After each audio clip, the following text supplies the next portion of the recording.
বন্ধুরা, আগে আমরা ছোটবেলায় সকালবেলা ঘুম থেকে উঠে কি করতাম বলো? ঠাকুরের মুখ দেখতাম। এখন আমরা ঘুম থেকে উঠে কি করি? মোবাইলের মুখ দেখি। ঠাকুর তো ভুলে গেছি। তারপর কি করি? গুড মর্নিং পোস্ট করতে।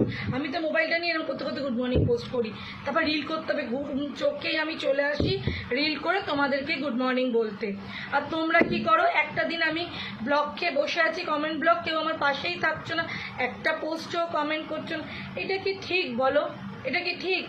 আমি সারা দিন তোমাদের সাথে যুক্ত থাকি আর তোমরা একটা দিন আমার সাথে যুক্ত থাকতে পারছো না। এটা কি বন্ধু?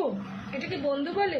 সারা দিন আমরা ম্যাক্সিমাম সময় কাটাই এখানে, ঘুম চোখে ঠাকুর দেখি না, মোবাইল দেখি। কাল বাঁচবো কিনা ঠিক নেই, গুড নাইট বলতে চলে আসি। যদিও এখন আমি তোমাদের গুড নাইটই বলতে এসেছি। শুভরাত্রি বন্ধুরা, তোমরা এইভাবেই পাশে থেকো না, হ্যাঁ? তাহলে আমি আরও এগিয়ে যাবো, হ্যাঁ? ঠিক আছে, শুভরাত্রি।